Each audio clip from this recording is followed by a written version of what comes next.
Welcome back. So the Cape Independence Advocacy Group says it intends to send a delegation to the United States. This is where it will raise funds and garner diplomatic support for its campaign to have an independent Western Cape. The group says it has written to President Cyril Ramaphosa as well as the DIRCO minister. Well, let's speak now to Phil Craig, who is with the Cape Independence Advocacy Group. Phil, a good evening to you. Thank you so much for joining us. You've written to the President, Ronald Lamola, as well as the Western Cape Premier, to say what exactly? In the first instance, just to inform them that we're intending to go to the United States and that we're going to lobby there for Cape independence. We've taken legal advice. We've always been an organisation that stayed within the bounds of the Constitution and is pushing for Cape independence democratically, peacefully, and legally. So we're about to go to the US, and the advice we received, and I thought it was sensible advice, is look, let's not do anything underhand. We'll put our cards on the table. We'll be very transparent in what we're doing, and we've written to those, the President, the Premier, and the Minister of DIRCO, and we've said, look, we believe we have the right to do this. We intend to do this, but in the spirit of fair play, we're going to give you full notice, and we're inviting you to make any representations if you believe that we're not entitled to do this. Okay, let's talk about this though, because this is intending to go to the White House and travel to Washington, D.C. to advocate for the cessation of the Western Cape? Well, so to advocate for support for our campaign, in the first instance, a referendum to be held in the Western Cape to test the democratic will of the Western Cape people. So we have to understand that the Western Cape people are not being governed according to their democratic will. They have a right to self-determination, both under the South African Constitution and in international law.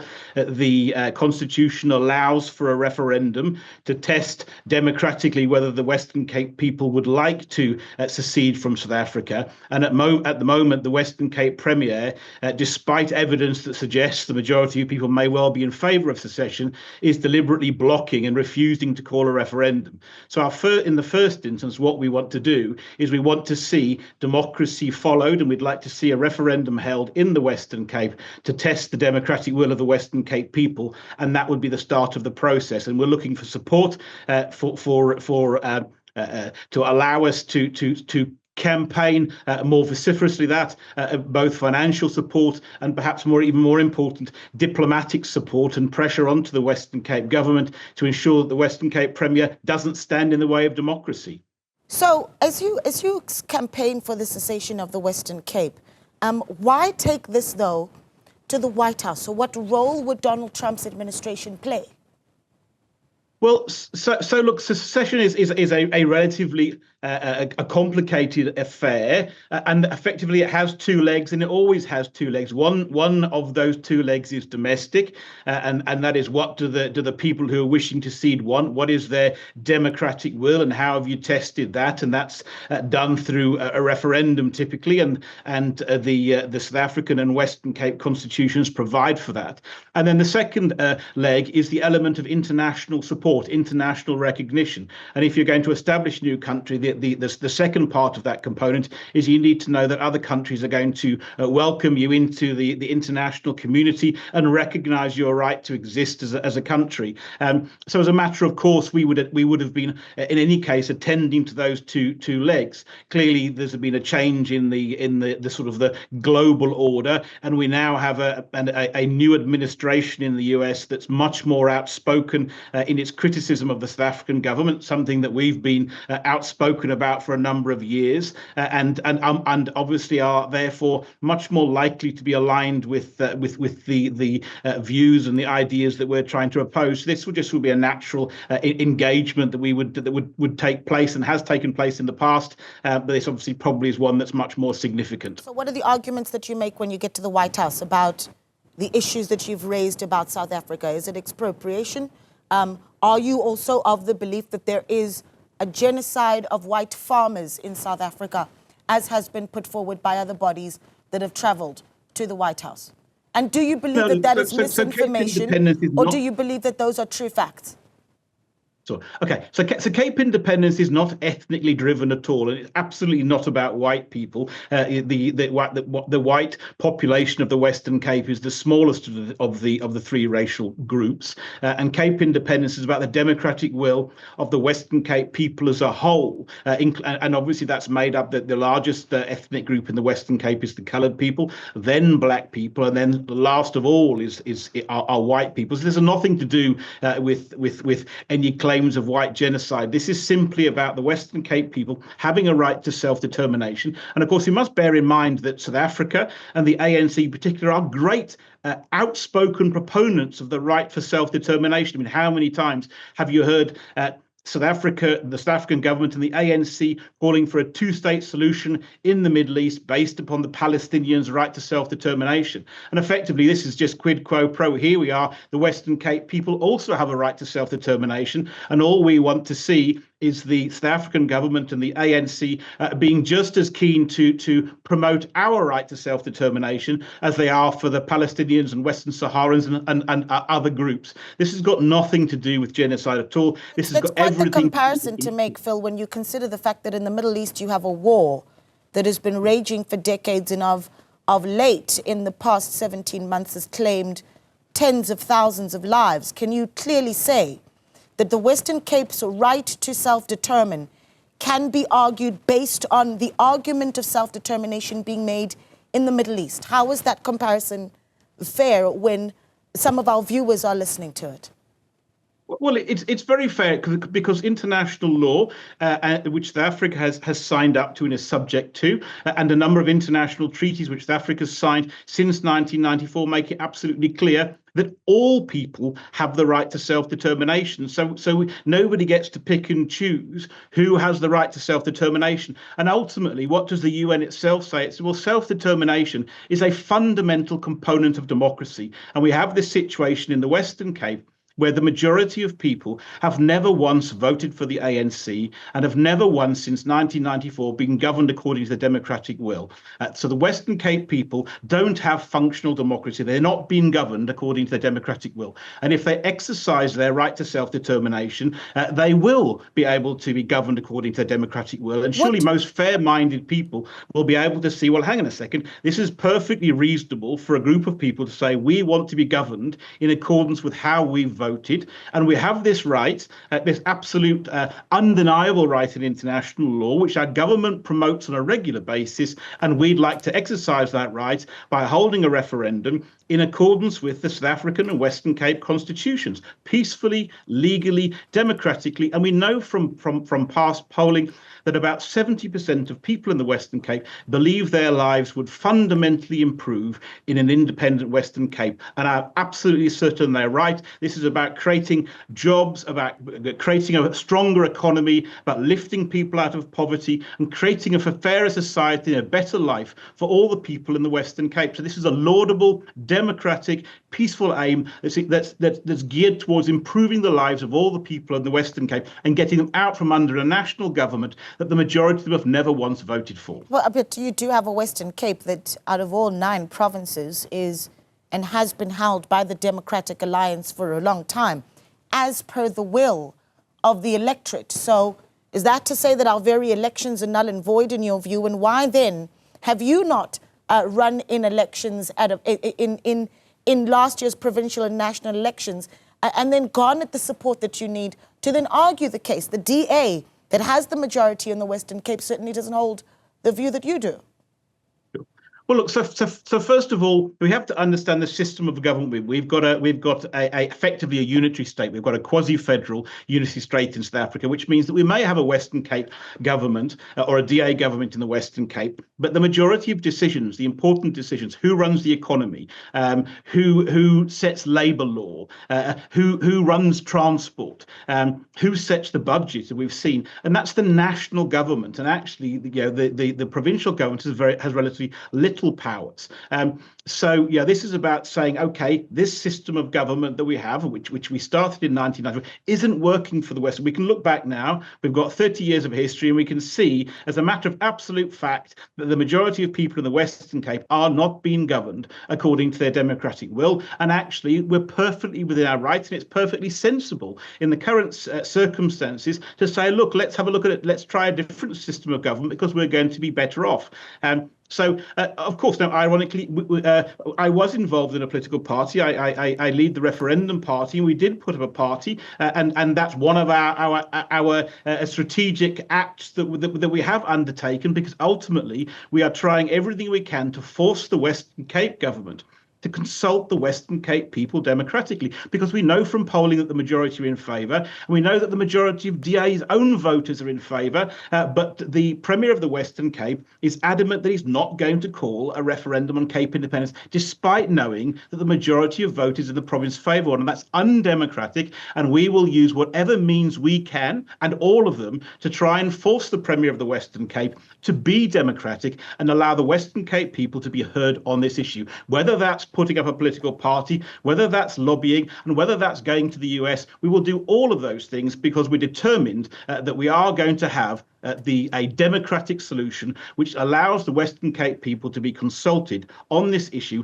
as provided for in the South African Constitution. You're going to have a democratic process that you say forces a democratically elected premier to listen to your campaign. Let me ask you this, Phil. The campaign that you say you've written to the president, to DIRCO minister, and to the premier to alert them that you have the intention of sending a delegation to the US to meet with Trump administration officials to let them know about your campaign. Your campaign is for the cessation of the Western Cape. Does your campaign have resources? Are you traveling to the US to ask for resources? So is this about funding for your campaign? No, so there is more. There's more than one. There's more than one aim and objective. But of course, we're going to ask for funding. We've been absolutely transparent in writing to the Premier. That is one of the things that we'll look to do to raise funds in the US as we're allowed to do, so that we can carry out a more effective campaign here in the Western Cape. We know from polling from repeated polling over a number of years that the majority of people favour the holding of a referendum. And actually, we need to bring about as much political pressure in a democracy, because a democracy is a contest of ideas, to force the Western Cape Premier to listen to the Western Cape people on this issue. And that's laudable, it's democratic, and we've got absolutely nothing to be ashamed of that. We should be applauded for that. We're trying to improve the lives of the Western Cape people, all of the Western Cape people. And if we're successful, their lives are going to get fundamentally better. AfriForum now facing what looks like maybe a legal battle with the MK party moving forward, as the MK party has gone to court and laying charges of treason against AfriForum. AfriForum having traveled to the US to, and I don't want to use the word force, but let's say persuade the US government to persuade South Africa to go back on its expropriation bill. So asking another government to ask our government to do one lobby group's will. Would you see what AfriForum has done as treason, as the MK party puts forward? No, absolutely not. And did anybody see it as treason when the ANC lobbied internationally to bring an end to apartheid? That's part of the democratic process. Welcome to the real world. There's absolutely no issue with that. We all have, the Constitution allows for freedom of expression. You're allowed to share ideas. You're allowed to advocate for your ideas. You're allowed to raise funds domestically and abroad, and there are rules around that, and we all must stay within the rules. But actually, what MK is doing is just cheap politics. And I think one of the frustrations that we've got, and I think we've seen it, is one of the issues that we're sitting with in South Africa, is that there's a certain political persuasion that has anointed itself as the morally superior part of society. And people who are arguing for it are often, called racist, called treasonous, and constantly subject to threats. Well, actually, it's a democracy, and within the confines of the law, people are entitled to motivate for ideas. That's what it's supposed to be about. And if we've got rights in the Constitution, we're allowed to exercise those rights in the Constitution. I think what MK is doing is absolutely disgraceful. I think AfriForum were perfectly within their rights to go to the US, as are we. But actually, here we are. We couldn't possibly be more transparent. We've said we're going to go. We've written to the president, the premier, and the minister. We've said this is what we're going to go. This is what we're going to ask for. We don't think we've got any issue here. We're not asking your permission. But we are notifying you, and we have given you 7 days to raise any objections that you feel you may have so that we can consider those. And that then means that there's no lack of transparency on our side. And if the government really believes that this is anti-democratic and treasonous, which I don't think for 1 second it does, then we've given it the opportunity to say so. So either it must put up or shut up. What is the price for the campaign? You say you've made it quite obvious and clear and been transparent about the fact that you are also traveling to the US to ask for funding. What is the cost of a campaign that looks to secede the Western Cape? What does that look like? Well, look, so I'm not going to put a price tag onto that at this point in time, and I think a lot of that depends. I mean, at its very basic level, if the Western Cape Premier is willing to call a referendum, then we're just talking about a basic marketing campaign from both sides. And in a democracy, there should be one side that's campaigning for the Leave vote, the other side that's campaigning for the Remain vote, and those two campaigns should be equally balanced. But at this point in time, I'm not going to get into the details of exactly what we're going to ask for. I think what we're doing now, we've been transparent. We've said we're going to go. We're going to engage the US. We've told the media. We've told the president. We've told the premier. We've put our cards on the table, and I don't think anybody has any right to any grievance towards us. Here we are talking to you now, saying, yeah, look, we've got nothing to hide whatsoever. This is what we're going to do. And you haven't told the White House as yet? Sorry, I didn't catch that. You haven't told the White House as yet? So at this point in time, we haven't finalised the arrangements for the US. Of course, we've some time ago started to make some arrangements, but absolutely nothing has been finalised. This is a genuine good faith letter. We know broadly when we're going to go, which will be next month. And before we do, the first step in the process, we took legal advice, said, look, okay, this is what we're planning to do. Are there any issues? The legal advice said, no, it's not. But what we would recommend is before you go, that you write to the government and put your cards on the table. We said, fine, we're happy with that legal advice. That's exactly what we've done. And then once this 7 days has expired, then we'll move ahead full steam and put our plans in place. Yeah, I think I'm going to let you go, but I want to just throw one question at you, if you'd allow me. I don't know if you've looked at South Africa's constitution, but one of the things that it talks about is South Africa belonging to all those who live in it. Is that something that you believe in? Well, yes, I do, but the same goes for the Western Cape and for other regions. And let me throw one back to you. Have you read, for example, Section 235 of the Constitution that clearly says, apart from the Western Cape people, the South African people as a whole have a right to self-determination, but that doesn't preclude other groups from also claiming a right to self-determination to which they're entitled. So it's very easy to cherry pick parts of the Constitution. The Constitution is founded on non-racialism, but actually I'm the author of the only non-racialism bill that we've got in South Africa, because we've got 142 race laws, despite the Constitution saying we're founded on non-racialism. So it's very easy to pick and choose the parts of the Constitution that you like. Ultimately, what we want to do is perfectly legal, democratic, and it's actually a fundamental human right. That's the important thing. Self-determination isn't some dirty word. It's a fundamental human right that's created for exactly the situation that the people of the Western Cape find themselves in, trapped in a country where the majority of people don't think like we do, and it doesn't matter how we keep voting, we keep getting into government that isn't the one that we voted for. And self-determination is the right that allows us to get out of that system and to chart our own course. All right. Phil Craig, thank you so much for your time, and we'll be looking, of course, to see if you get a response from the Trump administration as you get closer and closer to getting into the White House. Phil Craig there of the Cape Independence Advocacy Group, saying that they've notified the South African government, that's the President, the Minister of International Relations, as well as the Western Cape Premier, of their intention to travel to the US, to send a delegation to the US to garner support for their campaign for the cessation of the Western